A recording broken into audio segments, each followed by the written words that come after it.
Evangelho de Marcos, capítulo 14, do verso 12 ao verso 26.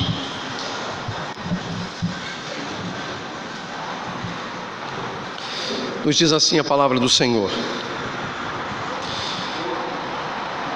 No primeiro dia da festa dos pães sem fermento, quando se costumava sacrificar o cordeiro pascal, os discípulos de Jesus lhe perguntaram: aonde queres que vamos e te preparemos a refeição da Páscoa? Então ele enviou 2 de seus discípulos, dizendo-lhes: entrem na cidade, e um homem carregando um pote de água virá ao encontro de vocês. Sigam-no e digam ao dono da casa em que ele entrar: o mestre pergunta: onde é o meu salão de hóspedes no qual poderei comer a Páscoa com meus discípulos? Ele lhes mostrará uma ampla sala no andar superior, mobiliada e pronta. Façam ali os preparativos para nós.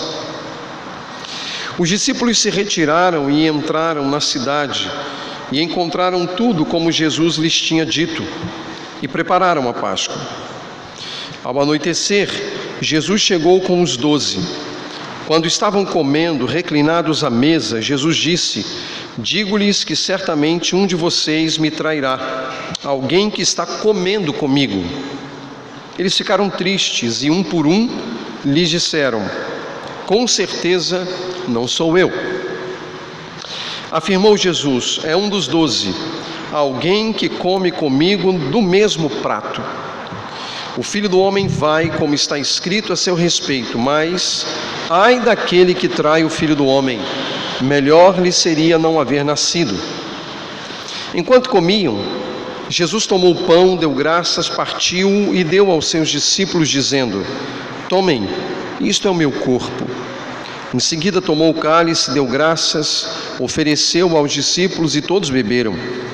E lhes disse: isto é o meu sangue da aliança, que é derramado em favor de muitos.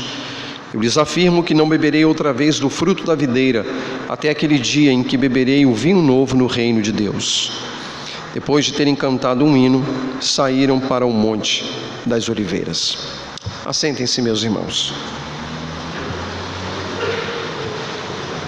Meus irmãos, se não todos, quase todos os que aqui estão nesta manhã, lembram-se de algumas tradições mantidas por suas famílias em épocas especiais. Para que a gente não se estenda tanto, vamos recordar, por exemplo, as nossas tradições às vésperas, por exemplo, do Natal. Árvore enfeitada, convite aos familiares, troca de presentes e uma ceia de tirar o fôlego, tanto para quem trabalha demais para prepará-la, quanto pela visão magnífica, cheia de cores e de delícias que essas ceias nos movem, nos mostram. É uma tradição de família. E como disse, se não todos, uma boa parte dos que aqui está, vive essa realidade. Outra tradição é a de aniversário. Talvez um café da manhã surpresa, um pedido de cardápio para o almoço e até coisas inusitadas. Quando eu participei do primeiro aniversário da minha esposa, estávamos namorando ainda, eu assisti o meu sogro colocando-a de bruço no seu colo e dando-lhe 22 palmadas, que era o número de anos que ela estava completando. Imagine a estranheza que me causou, e eu pensei comigo: e dizem que o doido sou eu. Mas era uma tradição de família. Tradições de família nos acompanham. Todos nós temos uma ou outra história para contar. Essas tradições, elas são conhecidas como tradições simbólicas, pois remetem as nossas mentes a alguma coisa grandiosa, a alguma coisa emblemática e que, de certo modo, traz algum proveito. A passagem desta manhã trata de uma tradição simbólica.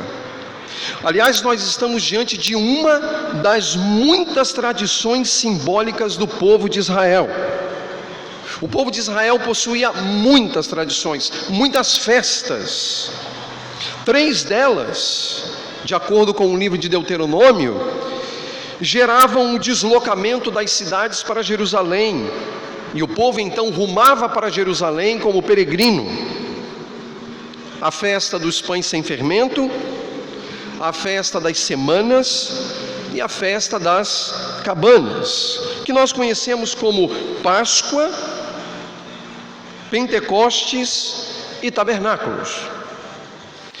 E neste texto que nós estamos considerando e lido já nesta manhã, nós estamos diante da festa dos pães asmos, ou dos pães sem fermento, cuja abertura era a Páscoa, um tempo em que os judeus recordavam o livramento que o Senhor concedera ao povo no Egito. Vimos no último domingo que a unção de Jesus em Betânia acabou sendo uma espécie de transição para os eventos que estavam para acontecer. Quando aquela mulher quebrou o vaso de alabastro sobre Jesus, ela estava preparando, diz o texto, Jesus para o seu sepultamento. Apesar das artimanhas dos líderes da nação, que desejavam matar Jesus, que desejavam pôr fim ao ministério de Jesus, mas não queriam fazê-lo durante a festa, para que isso não gerasse um tumulto, para que isso não trouxesse dificuldades, eles estavam já projetando algo para talvez a semana seguinte. Só que Deus estaria dando rumos diferentes. E por isso a morte de Jesus era muito mais iminente do que aqueles líderes estavam de fato imaginando. Por outro lado, o próprio Jesus tinha plena consciência acerca das coisas que aconteceriam. E ele tinha também o pleno controle sobre cada uma das situações. A passagem que lemos nesta manhã deixa isso muito evidente, desde os preparativos, passando pelo discurso da traição e até mesmo a questão da celebração da ceia. Em seus preparativos para o Seder, que era a refeição pascal, a Páscoa seria redefinida por meio do sacrifício de Jesus. E à medida que nós lemos essa passagem, logo nós podemos concluir a existência de 3 cenas distintas. Há 3 cenas distintas. Há 3 momentos distintos, mas interligados. O primeiro momento, que trata dos preparativos para a refeição. O segundo momento, quando Jesus indica a traição. E o terceiro momento, o momento da refeição pascal. Olhemos primeiramente, meus irmãos, os preparativos para a refeição. Verso 12 em diante. No primeiro dia da festa dos pães asmos, isto é, já ali no final da semana, quando se costumava sacrificar o cordeiro pascal, os discípulos de Jesus lhe perguntaram: aonde queres que vamos e te preparemos a refeição da Páscoa? Então ele enviou 2 dos seus discípulos, dizendo: entrem na cidade, e um homem carregando um pote de água virá ao encontro de vocês. Sigam-no e digam ao dono da casa em que ele entrar: o mestre pergunta, onde é meu salão de hóspedes, no qual poderei comer a Páscoa com meus discípulos? Ele lhes mostrará uma ampla sala no andar superior, mobiliada e pronta. Façam ali os preparativos para nós. Os discípulos se retiraram, entraram na cidade e encontraram tudo como Jesus lhes tinha dito. E prepararam a Páscoa. Na primeira cena, meus irmãos, nós tomamos conhecimento tanto do tempo em que algo estaria acontecendo quanto ao que estaria acontecendo. Era o primeiro dia da festa dos pães sem fermento, isto é, a festa dos pães asmos, o matzá. Nessa ocasião, quinta-feira, antes do pôr do sol, lembrando que o pôr do sol abria um novo dia. Com o pôr do sol de quinta-feira, então já teríamos a sexta-feira, que seria de fato o momento da celebração da Páscoa. Ou seja, nessa ocasião, na quinta-feira, antes do pôr do sol, os habitantes de Jerusalém e os peregrinos que para lá iam, seguindo as recomendações de Deuteronômio, preparavam uma refeição, uma base de pão sem fermento, frutas, ervas amargas, o cordeiro assado como prato principal e para bebida, vinho. Uma vez que eles não viviam em Jerusalém, Jesus e seus discípulos eram da região da Galileia, especificamente de Cafarnaum, ao norte, era necessário encontrar um lugar para o preparo da refeição e também para a celebração. Por ser uma festa de peregrinação, era muito comum as famílias de Jerusalém cederem espaços aos grupos de peregrinos. E de acordo com a tradição rabínica, um mestre com seus discípulos era considerado uma família estendida. E essa família estendida tem agora uma circunstância que surge pela pergunta de um dos discípulos sobre onde Jesus queria que eles fossem para preparar a Páscoa. E nessa ocasião, neste momento, Jesus envia 2 à cidade de Jerusalém, e lá algo inusitado aconteceria como um sinal aos discípulos enviados. Eles deveriam seguir um homem que viria ao encontro deles carregando um pote de água. Talvez você queira saber o que há de inusitado nisso, um homem vindo ao encontro dos 2 carregando um pote de água. Homens não carregavam águas em pote.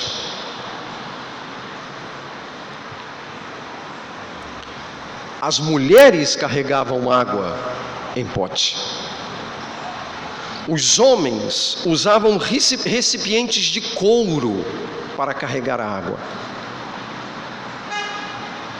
Isso, inclusive, tem levado alguns intérpretes a considerar a possibilidade, diante do cenário em que os líderes religiosos tinham a intenção de prender e matar Jesus, de um acerto prévio ou mesmo de um sinal combinado para que os 2 soubessem onde preparar a refeição. Não dá para descartar essa possibilidade. Não é possível descartá-la por completo.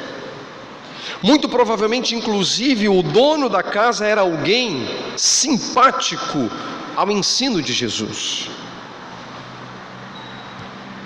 Essa é uma possibilidade que não diminui em nada a glória de Jesus. Até porque nós temos a tendência de olhar para uma passagem como essa e dizer assim: Jesus o fez de um modo sobrenatural. Sim, e Jesus fez muitas coisas de um modo sobrenatural, mas a linguagem desta passagem, ela parece evidenciar, a começar pelo homem carregando um pote de água, o que não era a prática da época, que esse seria o sinal para que os 2 o identificassem e pudessem então à casa daquele homem para celebrar ali a ceia. Diante do sinal revelado, aqueles homens deveriam seguir até a casa e lá tomariam conhecimento do lugar exato que abrigaria Jesus e os seus. E de acordo com o texto, tratava-se de uma sala ampla, e essas salas normalmente eram salas para mais ou menos 30 pessoas. No andar superior da casa, mobiliada com tapetes, leitos, mas cuidado, leitos aqui não são camas, ok? Para se reclinarem em uma triclínea no formato de U. Como isso era feito? As pessoas comiam deitadas, apoiando o seu cotovelo esquerdo no chão, em formato de U, e pegando o alimento com a mão direita e partilhando. Então, por exemplo, aquela bela pintura da ceia que nós conhecemos, ela não encerra uma verdade total, porque ali eles estão sentados em cadeiras. Isso não era a prática judaica. Eles comiam deitados, apoiando o cotovelo esquerdo no chão e servindo com a mão direita. Ali naquele lugar ocorreria inclusive algo que se tornaria uma tradição simbólica para a igreja de Jesus desde então, e do qual tomaremos parte daqui a pouco: a ceia do Senhor. Isso nos leva a um primeiro ponto de aplicação, que é exatamente a demonstração de como Deus age por meio de acontecimentos inusitados. Deus age por meio de coisas inusitadas. Se temos algum conhecimento bíblico, vamos perceber muitas vezes as maneiras distintas de Deus agir. Deus não tem um protocolo único de atitude. Deus não tem um protocolo único de ação. Nós vamos encontrar tanto no Antigo Testamento quanto no Novo Testamento inúmeras histórias, inúmeras narrativas que demonstram que Deus tem um jeito próprio seu de agir, que é não ter um único jeito de agir. E talvez nós devamos ter da parte de Deus sensibilidade suficiente para perceber como Deus, Ele usa aspectos, momentos inusitados para cumprir a sua vontade. Por meio da palavra de alguém, por meio de algo que acontece, por meio de um pensamento que lhe vem à mente, por meio de uma cena que você observa. Há inúmeras maneiras pelas quais Deus se dá a conhecer e traz à nossa mente, ao nosso coração, a sua vontade. Por isso nós precisamos estar atentos às maneiras inusitadas de Deus agir. Muitas pessoas, por não compreenderem as maneiras inusitadas de Deus agir, deixaram de perceber que Deus estava agindo. É importante, portanto, considerarmos que Deus ele não está circunscrito a maneiras e modos, a tempo e espaço. Ele faz todas as coisas conforme a sua vontade. E o faz de um modo inusitado. Então fique atento. Rogue a Deus para que nos conceda sensibilidade tal para percebermos os modos distintos de Deus agir.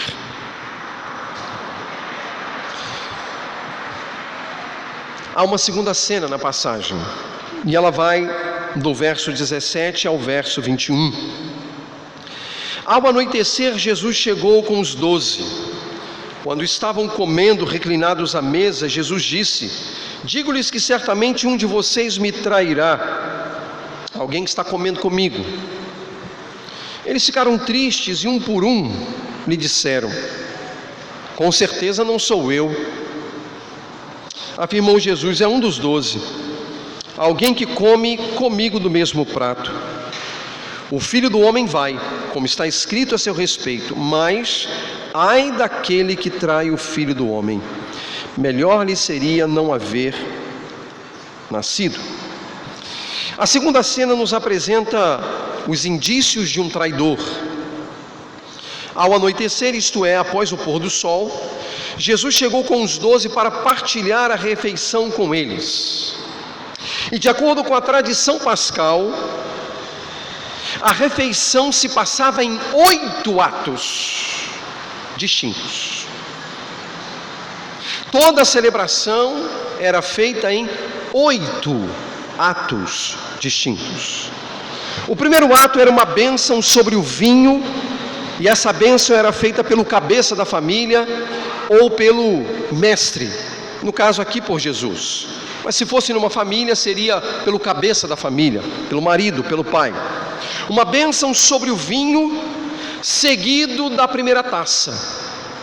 Então todos ali presentes, após a bênção, e a bênção já era basicamente formatada: bendito és tu, Rei do Universo, que fazes brotar da terra o fruto da vide. Essa era a bênção, comum a todo judeu. E então tomavam a primeira taça. O segundo ato era a colocação do pão, das frutas, das ervas e do cordeiro assado sobre aquela mesa. Era uma cerimônia. No terceiro ato, o cabeça da família, após a pergunta de um dos filhos, normalmente o mais novo, respondia o porquê da importância daquela noite, narrando a história do Êxodo.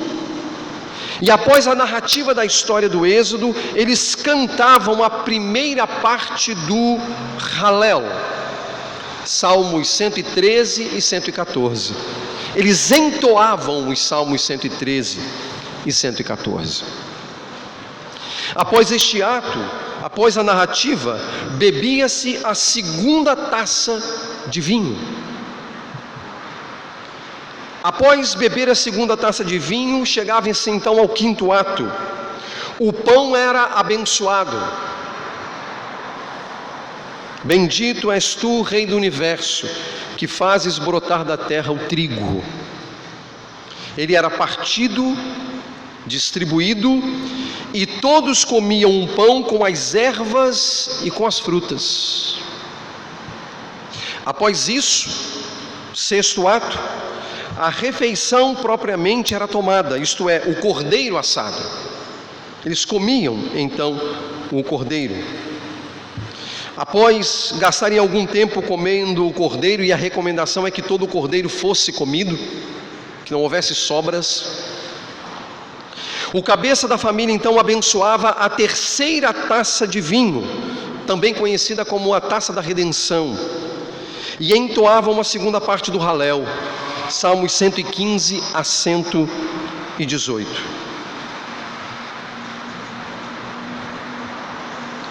E finalmente tomavam aquela taça de vinho, encerrando a celebração.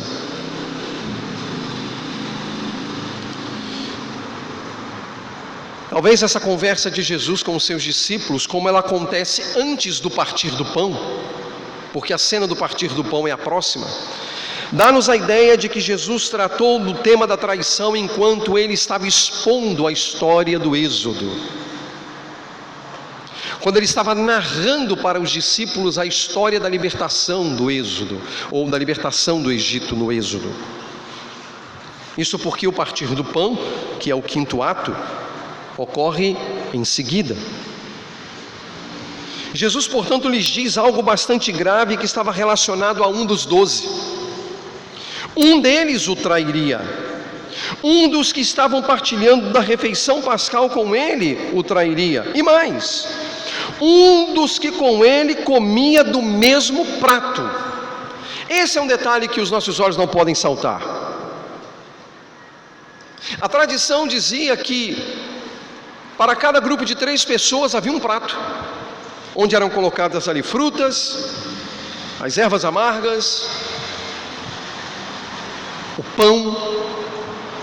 E quando Jesus diz que ele comia do mesmo prato, é alguém que está imediatamente ao lado de Jesus, próximo a Jesus. Comia do mesmo prato. Inclusive o episódio é o cumprimento de uma profecia do Antigo Testamento, que nós encontramos, por exemplo, no livro dos Salmos, nas seguintes palavras: até o meu melhor amigo, em quem eu confiava e que partilhava do meu pão, voltou-se contra mim. Salmo de Davi. apontando ali no Salmo 41, que o traidor estava próximo a Jesus. E isso provoca tristeza, obviamente, entre eles. E eles querem saber quem é a pessoa. E nesse momento, meus irmãos, Jesus revela dois aspectos importantes sobre as coisas que aconteceriam. Primeiro, as Escrituras se cumpririam, isto é, Deus em sua soberania levaria adiante a sua vontade e a sua obra em Cristo Jesus. Segundo, sobre o traidor repousaria responsabilidade pela traição, uma vez que o homem é responsável pelos seus atos. Isso é o que significa: o Filho do Homem vai, como está escrito a seu respeito. Mas ai daquele que trai o Filho do Homem, melhor lhe seria não ter nascido. Nós sabemos pelo livro de Atos que a atitude de Judas, e nós sabemos que o traidor seria Judas, havia sido pré-ordenada por Deus. Deus havia pré-ordenado isso. Deus havia estabelecido a traição de Judas.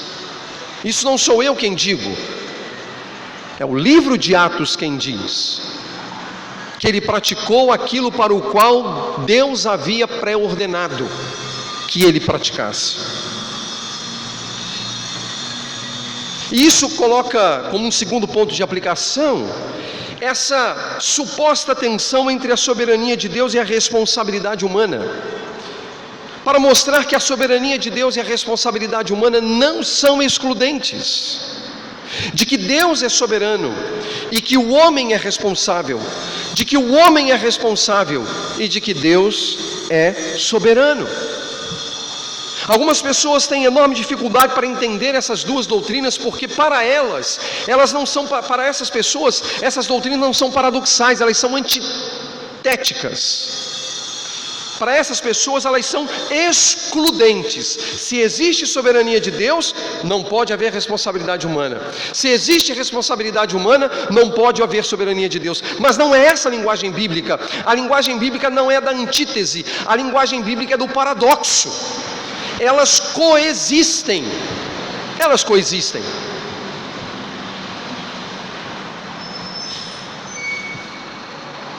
Se você tem alguma dúvida, lembre-se de Jonas. Lembre-se qual era a vontade de Deus e qual era a vontade de Jonas. E no fim, Deus fez a sua vontade. Deus é soberano e o homem é responsável. Deus é soberano e o homem é responsável.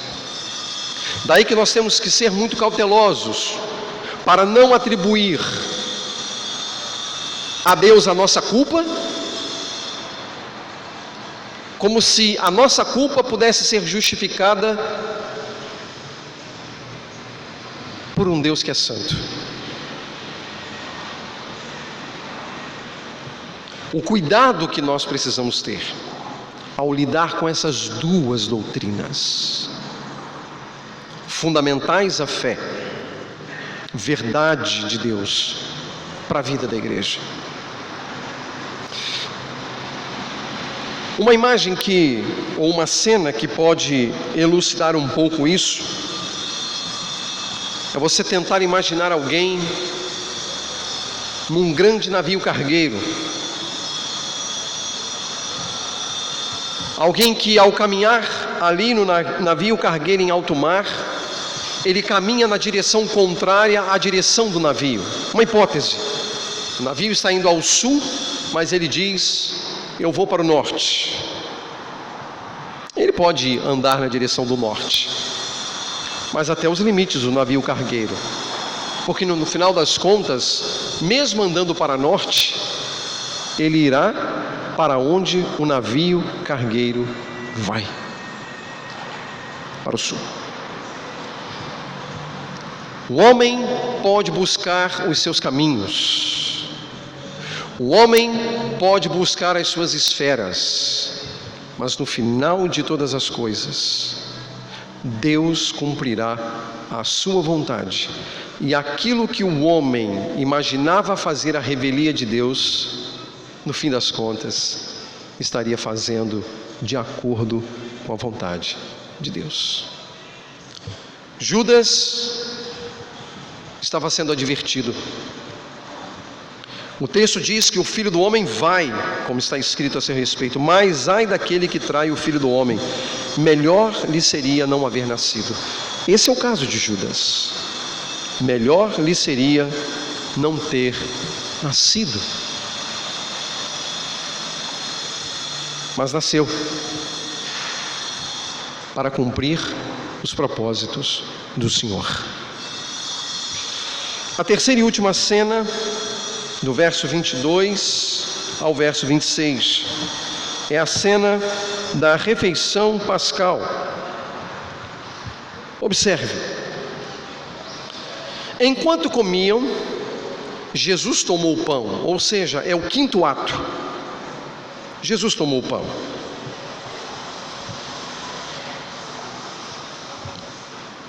Deu graças, partiu e deu aos discípulos dizendo: tomem, este é o meu corpo. Em seguida tomou o cálice, deu graças, ofereceu aos discípulos e todos beberam. Lembrando que este cálice é o terceiro cálice, o da redenção. E lhes disse: isto é o meu sangue da aliança que é derramado em favor de muitos. Eu lhes afirmo que não beberei outra vez do fruto da videira até aquele dia em que beberei vinho novo do reino de Deus. Depois de terem cantado um hino, saíram para o Monte das Oliveiras. Como foi dito anteriormente, a refeição da Páscoa se passava em 8 atos, e a referência feita a Jesus ter tomado o pão, dado graças, partido e dado aos discípulos, aponta para o 5º ato em diante, quando todos comeriam a refeição. Na ocasião, Jesus redefiniu o sentido de tudo aquilo por meio das palavras: tomem, isto é o meu corpo, isto é o meu sangue. Como um cordeiro, Jesus daria sua vida em favor de muitos. O Cordeiro Pascal, isto é, morto durante as centenas de Páscoas celebradas pelo povo, apontavam para aquele que daria sua vida em resgate de pecadores. João Batista não teve dúvidas ao olhar para ele: eis o Cordeiro de Deus que tira o pecado do mundo. Sobre ele Isaías profetizou: como o cordeiro foi levado para o matadouro. Paulo, o apóstolo, sob a inspiração do Espírito, também não teve dúvidas ao afirmar que Cristo, nosso Cordeiro Pascal, foi sacrificado. O que ali era feito simbolicamente em memória de Jesus, dali a algumas horas se tornaria realidade. O cordeiro morreria, Jesus seria sacrificado, pois o Filho do Homem seria erguido no madeiro para salvar pecadores, dados a ele desde a eternidade. Aqui surge um ponto de aplicação a nós também. Cristo morreu de forma vicária para salvar pecadores, por uma razão muito simples, meus irmãos. Talvez gere uma certa angústia, uma preocupação em dizer que Cristo morreu apenas por aqueles que o Pai lhe deu. Isso causa uma certa angústia, porque a conclusão a que nós chegamos é que então Cristo não morreu por todas as pessoas? Sim, e isso é fato. Fato demonstrado pelo Cordeiro Pascal. Porque se você conhece um pouco do fundamento bíblico do Êxodo e da instituição da Páscoa por Deus, qual era a orientação de Deus? Que o anjo da morte iria passar pelo arraial, correto? E que iria matar todos os primogênitos das famílias que não sacrificassem um animal e não aspergisse nos umbrais da porta o sangue. Ou seja, onde houvesse sangue, significava que um cordeiro tinha sido morto no lugar do primogênito. Onde não houvesse sangue, indicava que o cordeiro não havia sido morto, portanto o primogênito seria morto. Então o cordeiro substituía, era vicário, só tinha valor para aqueles pelos quais o cordeiro tinha sido imolado. O cordeiro imolado pela minha família não valeria para a sua família. O cordeiro da sua família não valeria para uma outra família. Cada família tinha que ter o seu cordeiro. Era vicário, era substitutivo. Olhem o que o texto diz: Olha o que a palavra diz no verso 24: isto é o meu sangue da aliança que é derramado em favor de muitos. Ele não diz de todos, porque se ele morreu por todos, definitivamente todos deveriam ser salvos. Essa é a verdade? Sobretudo quando nós pensamos, meus irmãos, que morrer no lugar de alguém é pagar o preço. E aí seria uma loucura Jesus ter morrido por todos, mas levar apenas alguns quando ele morreu por todos para pagar o preço de todos. Ah não, mas aí depende da vontade humana. Mas e a soberania de Deus e a responsabilidade humana? Não somos nós. Não somos nós.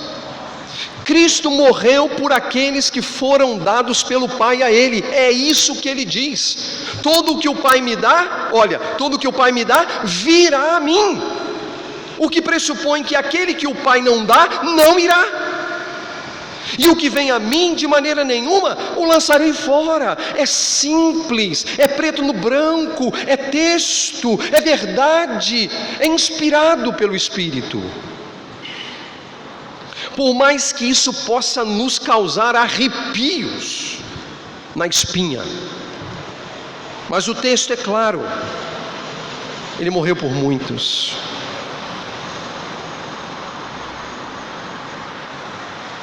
Ele morreu de forma vicária.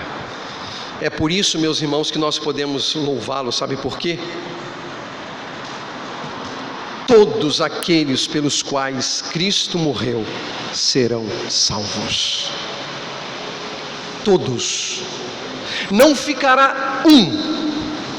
Não haverá aquela cena que algumas canções antigas, por exemplo, diz do indivíduo que chegou no inferno, né?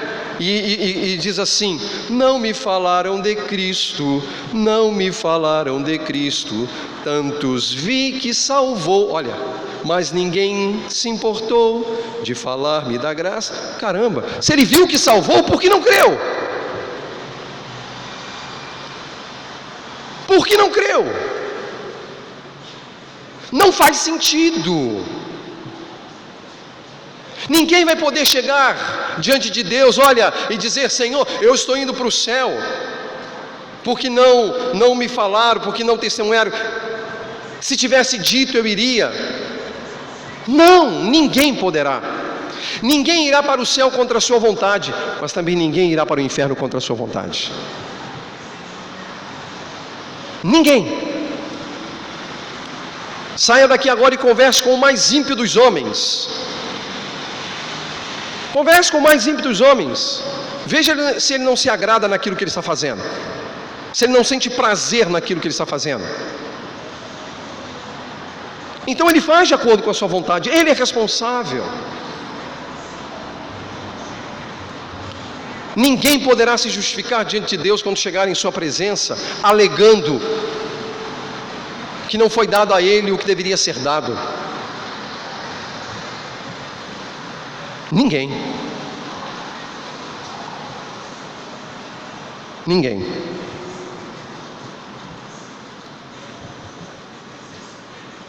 Cristo morreu de forma vicária, e é consolador saber que aqueles pelos quais ele morreu será salvo.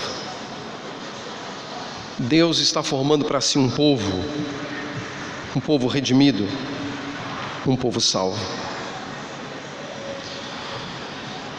Nessa cena, meus irmãos, nós encontramos o partilhar do pão e do vinho. E o partilhar o pão e o vinho é participar do mistério outrora oculto, mas agora revelado em Jesus.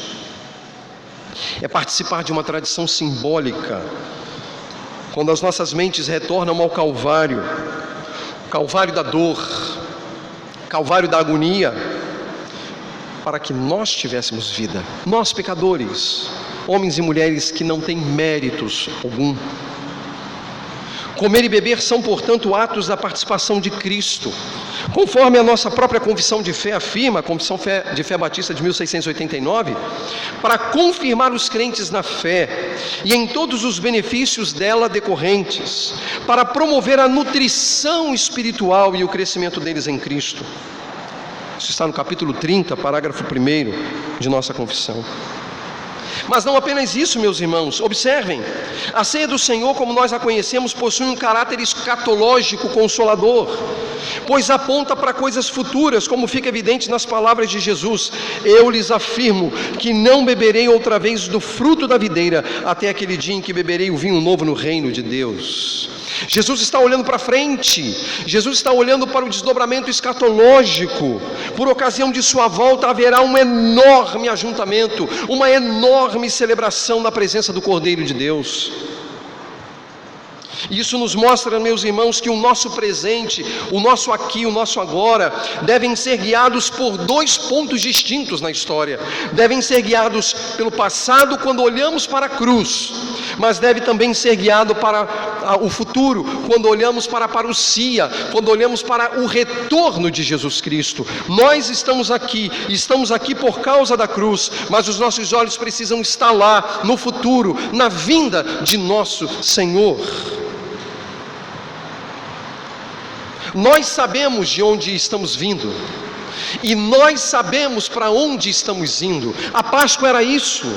A Páscoa era a libertação do Egito, era sair do Egito, era sair da submissão ao governo do Egito, era sair de debaixo da opressão, do pecado, da maldade, da miséria, com vistas a entrar na terra prometida. Portanto, nós sabemos de onde nós estamos vindo e para onde nós estamos indo. Nós temos esperança. Nós não estamos entre os desesperados. Nós sabemos para onde nós estamos indo, porque de fato aquele que começou a boa obra há de completá-la. Ele é o autor e o consumador, ele é o alfa e o ômega, ele é o princípio e o fim.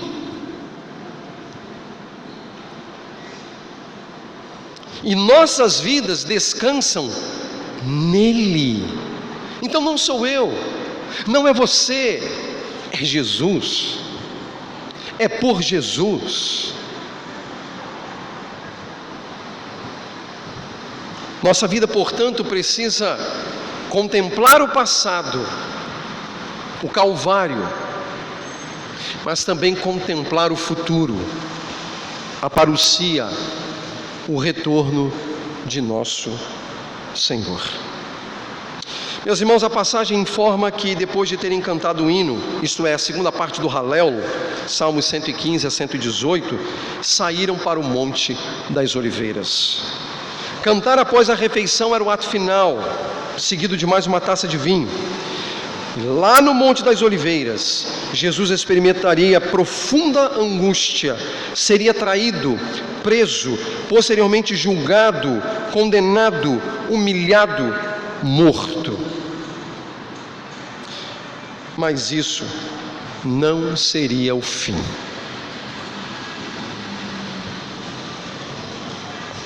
As palavras que lemos hoje na abertura dessa reunião mostram-nos que aquilo não foi o fim. Foi dito: não tenham medo, sei que vocês estão procurando Jesus que foi crucificado. Ele não está aqui, ressuscitou. Tragada foi a morte na vitória. O último inimigo a ser derrotado foi golpeado fatalmente. Ou como diz John Owen, puritano, em uma de suas obras espetaculares, cujo título em português seria A Morte da Morte na Morte de Cristo. O que significa que a morte de Cristo golpeou fatalmente a morte e matou a morte. Por isso nós podemos cantar com Paulo: onde está, ó morte, a tua vitória? Onde está, ó morte, o teu aguilhão? Nós podemos cantar porque a morte morreu, porque Cristo ressurgiu, e ao ressurgir Ele declarou o óbito da morte, Ele acabou com a morte. Podemos olhar para o futuro por causa da morte golpeada no passado. Estamos em Cristo, temos vida, temos esperança, podemos e devemos seguir. Portanto, é por causa de Cristo, não é por minha causa. É por causa de Cristo, não é por sua causa. É por causa de Cristo. A morte foi fatalmente golpeada. A morte foi fatalmente golpeada. Por isso que nesta manhã, meus irmãos, nós temos a bênção, a oportunidade de celebrar uma tradição simbólica do pão, do vinho. Celebrar a tradição simbólica que nos remete ao passado, é verdade, ao Calvário, é verdade, à cruz, é verdade, mas também ao futuro, como lugar da nossa esperança, como lugar da nossa convicção, como lugar da nossa certeza. E por isso para isso eu quero convidar a todos quantos aqui estão, que já professaram a sua fé em Jesus Cristo, que deram a sua pública profissão por meio do batismo, que comam conosco do pão, que bebam conosco do cálice, que participemos dessa tradição simbólica, que nos remete ao Calvário, mas também nos remete à eternidade.